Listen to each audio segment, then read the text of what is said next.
देखो अर्थमेटिक का एक बेहतरीन क्वेश्चन लेकर आए हैं। क्वेश्चन है कि the base BC of N equilateral triangle. सबसे पहले बात करते हैं इक्विलेटरल ट्रायंगल को शुद्ध हिंदी में बोलते हैं समबाहु त्रिभुज।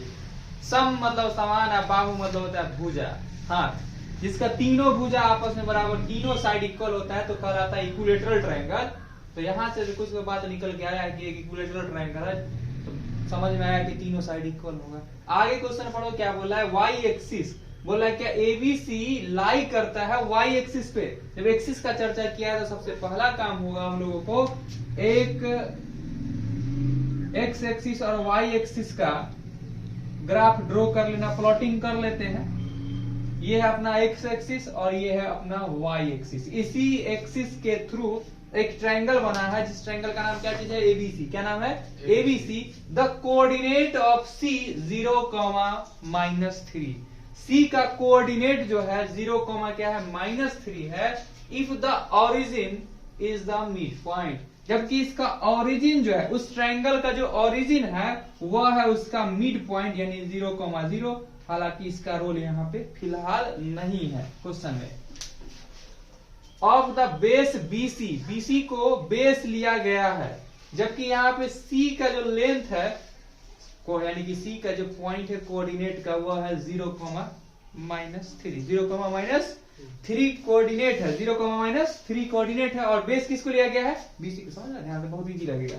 यहाँ पर हम लोग एक लाइन ड्रॉ करते हैं, इसको इससे ज्वाइन कराते हैं और अपना मन से कुछ नहीं किया। इक्विलेटरल ट्रायंगल है तो जितना बड़ा उसका हाफ इधर लिए, वो जितना बड़ा उसका हाफ हम लोग इधर ले लिए।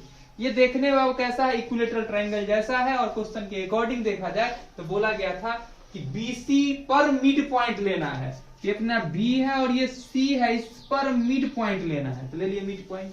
और हम लोग जानते हैं इक्विलेटरल ट्रायंगल का मिड पॉइंट जो होता है एक मीडियन होता है, उतना ज्यादा जानने की जरूरत नहीं है क्वेश्चन में।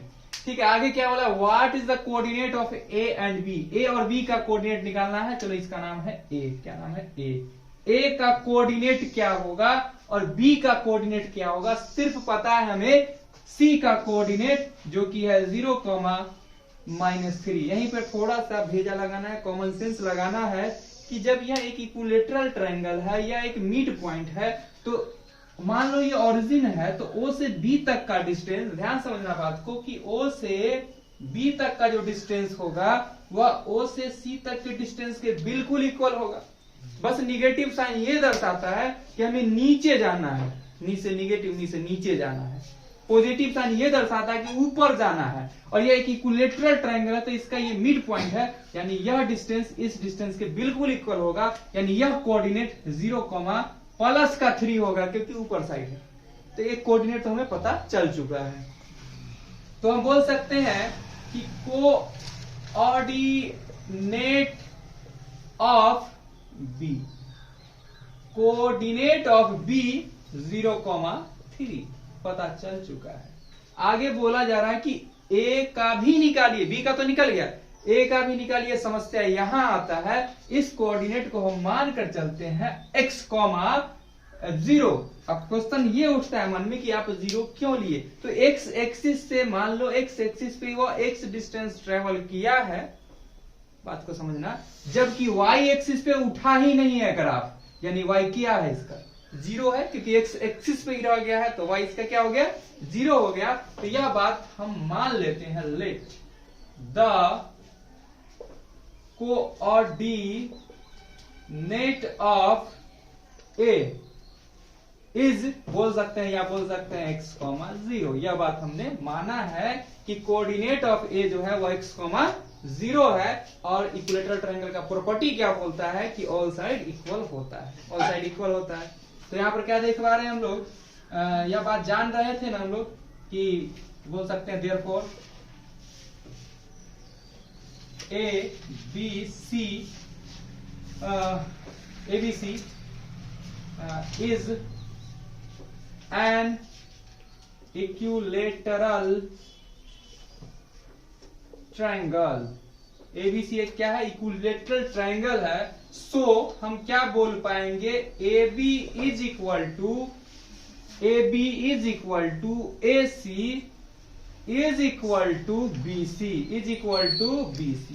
यानी सभी कोऑर्डिनेट के थ्रू अगर बात करें, हम ऐसे ही बात करें तो ऑल साइड क्या हो जाएगा, इक्वल हो जाएगा, या कोऑर्डिनेट के थ्रू भी बात करेंगे तो डिस्टेंस क्या हो जाएगा, इक्वल हो जाएगा। कोऑर्डिनेट थ्रू डिस्टेंस निकालेंगे यानी अप्लाई करेंगे हम लोग डिस्टेंस फॉर्मूला, क्योंकि कोऑर्डिनेट ज्योमेट्री बात है हम लोग।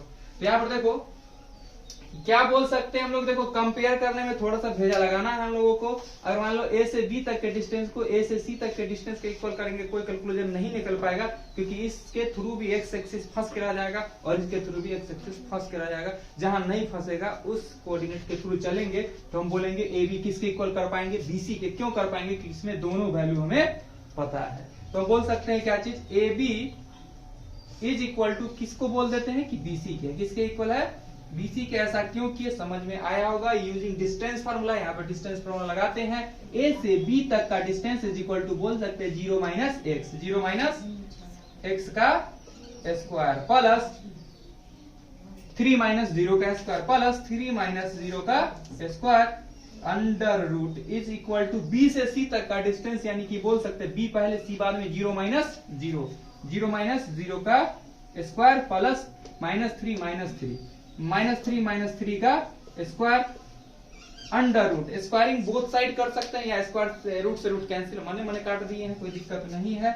और यहां से आ जाता है माइनस एक्स का स्क्वायर प्लस 3 का स्क्वायर इज इक्वल टू 0 का स्क्वायर 0 प्लस -6 का स्क्वायर। कोई दिक्कत नहीं होना चाहिए। यहां से निकल के आ जाता है एक्स स्क्वायर निगेटिव का स्क्वायर होता है पॉजिटिव 3 का स्क्वायर होता है 9 इज इक्वल टू 6 का स्क्वायर होता है 36। This implies X square is equal to 36 plus का 9 इधर आया तो माइनस का 9।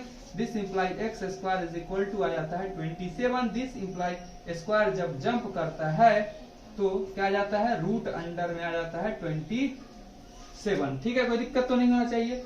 तो इस प्रकार हमने देखा कि x इज इक्वल टू 27 को ब्रेक करो तो डांस करेगा ना, 3 9 27 3 3 9 यानी कि 3√3 प्लस और माइनस का आ गया x कोऑर्डिनेट। हमें निकालना क्या था, a कोऑर्डिनेट, तो a कोऑर्डिनेट x की जगह क्या लिखेंगे प्लस माइनस √3 0। तो हम बोल सकते हैं hence coordinates of a x, 0 x यहाँ पर क्या लिखेंगे प्लस माइनस √3 0 एंड कौन कोऑर्डिनेट निकालना था, b कोऑर्डिनेट। तो ये तो शुरू होने से पहले खत्म था 0, 3 और यही अपना फाइनल आंसर है। तो इसको